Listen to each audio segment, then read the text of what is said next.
3 जून के राष्ट्रव्यापी आंदोलन में मात्र 24 घंटे शेष रह गए हैं। सभी कार्यकर्ताओं एवं देशभक्त भाई बहनों के मन में उत्सुकता है कि 3 जून को हमें क्या करना है और कैसे करना है। इसके लिए स्वामी जी ने जो निर्देश दिए हैं उन्हें हम आस्था के माध्यम से प्रसारित कर रहे हैं। इन निर्देशों को ध्यान से सुने और सभी कार्यकर्ताओं तक पहुंचाएं। अब 3 जून में मात्र 3 दिन शेष रह गए और देश के करोड़ों भाई बहनों में एक जोश है, जुनून है, आक्रोश है, पराक्रम है, शौर्य और स्वाभिमान हिलोरे ले रहा है। मौसम प्रतिकूल है, 45 से 50 डिग्री तापमान है। वह पथ क्या पथिक कुशलता क्या, जिस पथ में बिखरे शूल न हो नाविक की धैर्य परीक्षा क्या, जब धारा ही प्रतिकूल न। प्रतिकूल अवस्थाओं में ही संघर्ष की असली पहचान होती है। और 45-50 डिग्री टेम्परेचर पर भी देश के लाखों ही नहीं करोड़ों लोग अपने घरों से निकलेंगे और एक नया इतिहास 3 जून को बनने वाला है। 3 जून को सरकार 3 आरोप हम पर लगाने की तैयारी कर रही है। उसकी स्ट्रैटेजी साफ है कि बाबा जी लोकतंत्र और लोकतांत्रिक संस्थाओं को कमजोर बना रहे हैं। एक घड़ा घड़ाया आरोप है उनका और सबके ऊपर लगाया ये आरोप, जेपीसी से लेकर के लोहिया जी तक, और तमाम क्रांतिकारियों के ऊपर भी आरोप लगते रहे हैं। ये अराजकता, अशांति पैदा करते हैं, ये लोकतंत्र और लोकतांत्रिक संस्थाओं को कमजोर करते हैं और अपने आप को सरकार से ऊपर मानते हैं। तो इन 3 बातों का जवाब हमें अपने कर्म से देना है, अपने अनुशासन से देना है, अपने योग निष्ठा और राष्ट्रीय निष्ठा से देना है। पहला, ये जो हम पर आरोप लगाते हैं कि हम अराजकता, अशांति फैलाते हैं, तो उसका जवाब हमको ये देना है, हमें विरोध करना है। सरकार की गलत नीतियों का, गलत व्यवस्थाओं को सरकार सही दिशा में काम नहीं कर रही, काले धन को राष्ट्रीय संपत्ति घोषित करके देश को नहीं दिला रही, तो हमें क्या करना है? विरोध के लिए सब लोगों को घरों से बाहर निकलना है। आंदोलन के 3 क्षेत्र तय किए हमने। राष्ट्रीय राजधानी दिल्ली, फिर प्रांतों की राजधानी अलग अलग स्टेट कैपिटल में, और तीसरा 6 बजे के बाद सब कार्यक्रम खत्म हो जाएंगे तो प्रत्येक जिले में 6 बजे के बाद रैलियां निकलेंगी, जिससे कि पूरे देश में जागरण हो। ये 3 बिंदु होंगे आंदोलन के, और 3 बिंदुओं के माध्यम से हमें जवाब क्या देना है? सबसे पहली बात, ये कहते हैं अराजकता और अशांति हम फैलाते हैं, तो अपने सब कार्यकर्ताओं को और सब देशभक्त नागरिकों को हमारा आह्वान है, ये संदेश है, ये निर्देश है, और इसका पूरी प्रामाणिकता के साथ पालन करना है। सरकार चाहे कितनी क्रूरता बर्बरता करे, हिंसा के लिए सरकार उकसाती है पहले से, वो सारे काम ही ऐसे करती है, कुटिलता, षड्यंत्र, इस तरह के रस्ती कुचक्र। तो हमारा जेपीजी के कहे अनुसार ये बड़ा आदर्श वाक्य है, हमला चाहे जैसा होगा, हाथ हमारा नहीं उठेगा। ये पूरी दूर तक ये बात जानी चाहिए। तो हमारी लड़ाई पुलिस से तो है नहीं, और ना पुलिस काला धन दे सकती हमको, ना उसके पास में 400 लाख करोड़ रुपए है। वो तो हुक्म के गुलाम है। जैसे सरकार आदेश करती है इनको रोक तो रोक देती है, गिरफ्तार करो गिरफ्तार कर लेती है। हाँ, उसमें अराजकता और अशांति फैलाने वाले तत्व भी जो है वो भी काम करते हैं। वो कुछ पार्टियों के गुंडे होते हैं उसमें, तो कुछ जो है सरकार जो है इस तरह के चक्रव्यूह रच देती है कि पुलिस की तरफ से चीजों को उकसाया जाता है, फिर कार्यकर्ता भी भड़क जाते हैं। तो एक ही मंत्र सब बोलेंगे, हमला चाहे जैसा होगा। ये बात अर्थात पुलिस के साथ हाथापाई नहीं करनी, झड़प नहीं करनी, उससे अपने को हासिल नहीं होगा, मुद्दा पीछे छूट जाएगा, लड़ाई झगड़ा सामने आ जाएगा। दूसरी बात, जहां पुलिस रोके वहीं रुक जाना। माना कि जो स्टेट कैपिटल्स में, प्रांतीय राजधानियों में जो लोग चल के आ रहे हैं, उनका लक्ष्य क्या है? प्रांतीय राजधानी में पहुंचना। रांची में पहुंचना, पटना में पहुंचना, गुवाहाटी में पहुंचना, भोपाल में पहुंचना, और जो है मुंबई में पहुंचना, हैदराबाद में और बेंगलोर में पहुंचना, चेन्नई में पहुंचना, अलग अलग स्टेट्स की जो जो राजधानियां हैं सब जगह, गांधीनगर पहुंचना, ये जो है देहरादून पहुंचना, सब जगह लक्ष्य क्या है? प्रांतों में प्रांतीय राजधानी। यहां दिल्ली के करीब 200 किलोमीटर का रेडियस का क्षेत्र है। यहां के लोगों का लक्ष्य क्या है? दिल्ली जंतर मंतर पहुंचना। लेकिन लक्ष्य जंतर मंतर पहुंच के क्या करना है? विरोध प्रदर्शन ही तो करना है सरकार की गलत नीतियों का, गलत व्यवस्थाओं का, कि क्यों काले धन को राष्ट्रीय संपत्ति घोषित करके जो उसका इफेक्टिव प्रोसीजर उसको अडॉप्ट क्यों नहीं करती है। हमने तो एक ही बात कही है। ऐसे तो 7 हमने उपाय सुझाए प्रधानमंत्री को अपने पत्र में कि काला धन वापस कैसे आएगा। उसके अंदर बेनिफिशियल ओनरशिप का डिक्लेरेशन है, जनरल पर्पस एफआईआर का प्रोविजन है, उसके अंदर प्रोमिसरी पार्टिसिपेटरी नोट्स को खत्म करने की बात है, उसमें बैंकिंग जो है सिक्रेसी के लॉज हैं उनको खत्म करने की बात है, बड़ी करेंसी वाली उसमें बात है, टैक्सेशन प्रणाली को ठीक करने की बात है। 7 बातें। लेकिन हम कहते हैं चलो तुम कहते हो 7 बातें एक साथ नहीं कर सकते, एक काम कर दो। 3 काले धन के 3 अड्डे, एक बाहर जमा है, एक अंदर जमा है, एक काला धन एफडीआई के माध्यम से आ चुका है। हमको खाली एफडीआई के माध्यम से जो पैसा है करीब 20 लाख करोड़ रुपए, ये किसका है ये बता दो। हमें तो खाली इतना सा बता दो कि ये जो एफडीआई के माध्यम से तुम पैसा लेकर के आए हो 20 लाख करोड़ रुपए, किसका है इतना बता दो, इसके मालिकों के नाम बता दो। इन्हीं बेईमानों का यहां पैसा सोने में लगा हुआ है, लैंड में, रियल एस्टेट में लगा हुआ है, ड्रग्स में लगा हुआ, पॉलिटिक्स में, काला बाजारी में लगा हुआ है, सारे काले धंधों में ये लगा हुआ है। तो हम तो खाली इतना सा कह रहे हैं कि खाली एक काम तो कर दो, एफडीआई ये काले धन की चाबी है, इसको ये डिनाई नहीं कर सकते, एफडीआई को ये डिनाई नहीं कर सकते, नकार नहीं सकते कि नहीं आया है, लेकिन मालिकों के नाम नहीं बताते। उन्हीं से सारा रास्ता खुल जाता है। काले धन की चाबी क्या है? एफडीआई। एफडीआई आई है, इसको ये डिनाई नहीं कर सकते। और जिनकी आई एफडीआई उनका यहां भी जमा और बाहर भी जमा है बेईमानों का, यहां से सारा रास्ता खुल जाता है। तो हमारा काम है प्रांतीय राजधानियों में, राष्ट्रीय राजधानी में पहुंच करके सरकार का विरोध करना और मांग करना।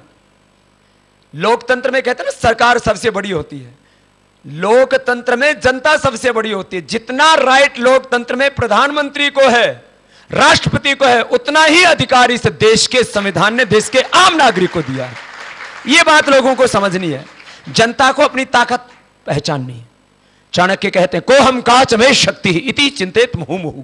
बार बार सोचो मेरी शक्ति क्या है और मेरी भूमिका क्या है। यह आध्यात्मिक जीवन के संदर्भ में भी लागू होता है कि मेरे भीतर अपरिमित ज्ञान है, असीम प्रेम है, अनंत करुणा है। ये आत्मबोध अध्यात्म के शिखर पर हमको लेकर के जाता है। और मेरे देश में अपरिमित शक्ति है, मेरा देश दरिद्र नहीं है, इसको दरिद्र बनाया गया है साजिश करके, षड्यंत्र करके। तो खैर बात यह है, प्रांतीय राजधानी और राष्ट्रीय राजधानी दिल्ली, जंतर मंतर, यह हमारा लक्ष्य है कूच करने का। लेकिन जो सरकार के आरोप हैं उनसे बचने के लिए कि अराजकता, अशांति फैलाते हैं, लोकतंत्र और लोकतांत्रिक संस्थाओं को कमजोर करते हैं, इससे बचने के लिए क्या करना? जहां पुलिस रोके वहीं रुक जाना, वही हमारा जंतर मंतर है। जहां रोक दिया वहीं जंतर मंतर, वहीं मंत्र पढ़ना। जहां रोक दिया वहीं राजधानी है, और जहां गिरफ्तार कर लिया वहां गिरफ्तारी देना। और हमला चाहे और फिर भी गड़बड़ करें, पुलिस की तरफ से फिर गड़बड़ कर दें, या जो है अपने राजनीतिक गुंडों के द्वारा ये गड़बड़ करवा दें। क्योंकि हमारे 1000, 5000, 10,000 कार्यकर्ता, उसमें से एक घुसा दिया बीच में और उसने बदमाशी कर दी। इससे तो ध्यान रखना पड़ता है कि कौन आदमी क्या कर रहा है। सब अपने कैमरे ऑन रखें, कोई भी गड़बड़ करे उसी समय उसकी क्लिपिंग लें और तुरंत उसको पकड़े। ये क्या कर रहा है भाई? तो हमारा कार्यकर्ता नहीं हो सकता, तो देशभक्त जो है नागरिक नहीं हो सकता। स्वामी जी ने आदेश दिया है कि हमला चाहे जैसा होगा, हाथ हमारा उन उठेगा। पत्थर क्यों फेंका, लाठी क्यों चलाई? ये तो क्योंकि लाठी चलाना, पत्थर फेंकना मकसद नहीं है, पुलिस के साथ झड़प करना मकसद नहीं है, हिंसा अराजकता फैलाना, अशांति फैलाना मकसद नहीं है, काला धन लाना मकसद है। ये तो चाहते ही यो काम हो जाए जिससे कि यही खबर बने, वहां झड़प होगी, वहां इतने कार्यकर्ताओं पर लाठी चल गई, इतने कार्यकर्ताओं पर गोली चला दी, इतने मर गए, इतने मार दिए। 3 जून को हमारा तो देश बचाने का अभियान है, आंदोलन है, और इन 3 जून से पहले ही सरकार ये 3 तरह के षड्यंत्र रचेगी कि अराजकता फैलाते हैं, अशांति फैलाते हैं। इससे बचने के लिए हमला चाहे जैसा होगा हाथ हमारा, चारों तरफ ये आवाज गूंजे पूरे हिंदुस्तान में। दूसरी बात, जहां पुलिस रोके वहीं रुक जाना, वही हमारा जंतर मंत्र है, वही हमारे राष्ट्रीय राजधानी का आंदोलन है, वही हमारा प्रांतीय आंदोलन है। जहां रोका वहीं रुके। अभिप्राय विरोध करने से ना करोड़ों लोग, लेकिन घरों से बाहर कोई नहीं रोक सकता। हमारी मांग जायज है, लोकतांत्रिक है, कॉन्स्टिट्यूशनल है।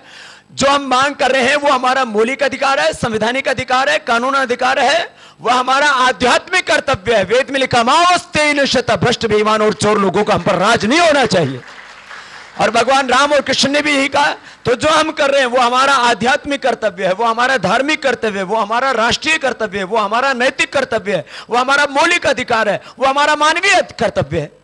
लेकिन उसको करना तरीके से, अहिंसा परमो धर्म, अहिंसा सत्य से ब्रह्मचर्य परिग्राह्यम। अहिंसा से योग शुरू होता है और अहिंसा से ही ये राजयोग, ये राजयोग कहो, राजयोग हमारी ब्रह्मा कुमारी की बहनें भी करती है तो ये भी राष्ट्रीय योग भी राजयोग ही है। सुनो, दो बातें, हमला चाहे जैसा होगा हाथ हमारा नहीं उठेगा। जहां पुलिस रोके वहां रुक जाना, वहीं खूंटा ठोक दिया अपना, बैठ गए, तप करना है। अरे हमारे ऋषि मुनियों ने तप किया, इसलिए तो हम जिंदा हैं। भद्रम इच्छन्त सर्वविदः ईशः तपो दीक्षाम उपनिषेदुरग्रे ततो राष्ट्रम बलम ओजस्स जातम तदस्मै देवा उपसम नमन्तु। ये है हमारी संस्कृति का आधार, तप। स तपो अत्यपत्त अतप्यत तस्मात् इमा प्रजा अजायंत। भगवान ने तप करके इस सृष्टि को उत्पन्न किया। तप से राष्ट्र बचेगा, विलासिता से, भोग से नहीं, हिंसा से, क्रूरता बर्बरता से नहीं। तो जहां रोके वहीं रुक गए, जहां गिरफ्तारी दी वहीं, जहां गिरफ्तारी के लिए आए वहीं गिरफ्तारी दे दी। अब अगली बात कि हम अराजकता और अशांति इन्होंने फैला रखी। इस देश में जितने भी नक्सलवादी, माओवादी हैं, जितने भी देश के अंदर गरीबी है, भुखमरी है, अभाव है, पीड़ा है, बेबसी है, लाचारी है, आत्महत्याएं होती हैं, भूख से लोग मरते हैं, अराजकता अशांति तो उन्होंने फैला रखी है। सरकार ने अपनी गलत नीयत और गलत नीतियों के कारण से। अगली बात यह कि आंदोलन के 3 केंद्र कौन कौन से हो गए? राष्ट्रीय केंद्र, राष्ट्रीय राजधानी में जंतर मंतर, ठीक है, दिल्ली, और प्रांतीय स्तर पर प्रांतीय राजधानी, स्टेट कैपिटल। और शाम को जब यह आंदोलन खत्म हो जाएगा, एक दिन का है ना भी, तो ये जब शाम को 6 बजे आंदोलन पूरा हो जाएगा, एक चरण, तो उस समय तक अगला आंदोलन कब करना है, कैसे होगा, उसकी पूरी रूपरेखा रखेंगे। ये अभी थोड़ा सीक्रेट है, हा? अभी 3 जून तक पता नहीं क्या होगा, इसलिए 3 जून के बाद क्या होगा ये उसी दिन तय होगा, ठीक है। अब ये कहते हैं कि इतने लोग विरोध करने के लिए बाहर निकलोगे, भाई इसमें हम डांट सके लोगों ने? तुम इतना ही डर लगा है जनता से, तो अपने ठीक कर लो। ये तो जून में 45 और 50 डिग्री का टेम्परेचर है, थोड़ा मौसम अच्छा होता ना तो अन्ना बता देता। और इस मौसम में भी निकलेगा तो अब इसमें लोगों को निमंत्रण कैसे देना है? इस आंदोलन के लिए निमंत्रण का तरीका क्या है? चलो आओ दिल्ली चलते हैं, चलो आओ अपने अपने स्टेट की राजधानी चलते हैं, चलो आओ शाम को 6 बजे, भाई अब घर घुर को काम हो लियो, अब चलो देश बचाने के लिए चलते हैं। तो भाई एक दिन घर में रह लिए तो मिलेगा क्या? या तो आराम कर सको, हवा खा सको पंखा की, ज्यादा कोई ताश तूश खेलता हो तो वो खेल सको, ने टीवी देख सको। और भाई कोई ज्यादा कोई मेहनत करता हो तो भाई इतने गर्मी में तो मेहनत भी कहाँ हो रही है, अब किस मेहनत भी कर ली तो मेहनताना 1500 रुपये मिल जाएगा। और यदि 3 जून को घर से बाहर निकले तो 400 लाख करोड़ पे वापस आने का रास्ता खुलेगा, ये बड़ी बात। अब रोज रोज दुखी होने से अच्छा एक दिन दुखी हो लो सारे, क्या बोला? रोज रोज दुखी होने से अच्छा एक दिन दुखी हो लो। कब क्या करना है, क्योंकि बड़ा क्रूशियल टाइम होगा। अखबार आएगा 24 घंटे बाद, टीवी दिखेगा बेडरूम में, तुम होगे सड़कों पर, हैं? टीवी बेडरूम में देख सकते हो आप, और आप होंगे सड़कों पर, तो आपका कोऑर्डिनेशन कैसे होगा? तो एक नंबर सब डायल करके रखें, उसके ऊपर आपको निरंतर संदेश मिलते रहेंगे, 022 3308 1122। एक समय लाखों लोग इसके ऊपर फोन करते हैं, हर दिन अब लाखों लोग इसके ऊपर मिस कॉल कर रहे हैं। एक बहुत बड़ा मजबूत नेटवर्क तैयार हो गया आंदोलन का। 02211 02233081122। तो मिस कॉल तभी एक्सेप्ट मानी जाएगी जब एक बार घंटी जाकर के आपको एक मैसेज आए। बस एक बार मिस कॉल करने के बाद बार बार मिस कॉल देने की जरूरत नहीं है। जिन्होंने पिछले साल से अब तक मिस कॉल, यो ही नंबर है पिछले साल वाला ही, जिन्होंने एक बार मिस कॉल दे दी है उनको दोबारा मिस कॉल देने की जरूरत नहीं है। तो ये आपको इस पूरे कार्यक्रम की रूपरेखा बताई कि अब अलग अलग सवालों को, अलग अलग मुद्दों को लेकर के अलग अलग लड़ाई लड़ने की जरूरत नहीं, अब रोज रोज दुखी होने की जरूरत नहीं। अब एक साथ मिलकर के 3 जून को करोड़ों लोग अपने घरों से बाहर निकलेंगे। बोल भारत माता की, वंदे इंकलाब, हिंदुस्तान। हमें पूरी